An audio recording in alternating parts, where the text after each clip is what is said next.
bugos nga kalibutan, amo ang gumuob, ato nakita sa labing bunayag. Puter na sa Kristo, Diyos nga matuod, intados 2 anyos, gina-celebrar, hamili nga adlaw, sang resurrection, aton Ginoo, ilaging martirizar, santong mga Hudyos, malaot sing ambisyon,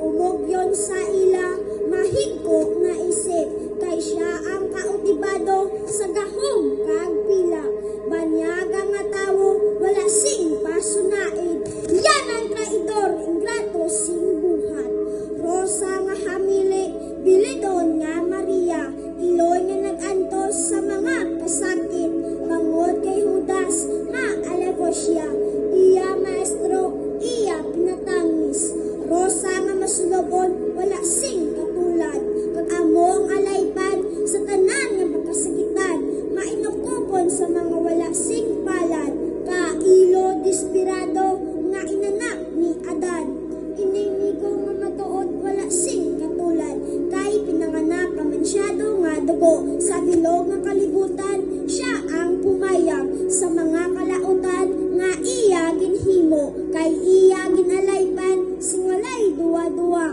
sanglet kay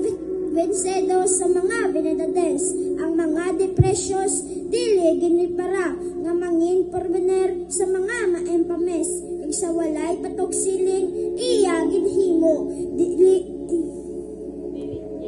na gindumdum ang mga kabalaslan, iya maestro, iya pinabako, sining tawo nga labing tang palasan, Inosentes Cordero, sining dutang luhaan, nga nagpadiser sa mga tormento, makaluluoy matuod ang iya kahintangan, kag walay makigiloy ni sino sa kalibutan, mahinuklogon nga iloy kag ulay nga Maria, sa mga kasakit nanging otora, sini nga adlaw malabot mo ang Victoria, nga ikabalo sang amayta, nag-ambahan ng mga angheles, kutob sa ginsakpan sa pagka-imperatrice, nagsinggit sila nga, Viva Victoria sa mga impames, ang ila pinamulong, Alleluia, sikot tiksit.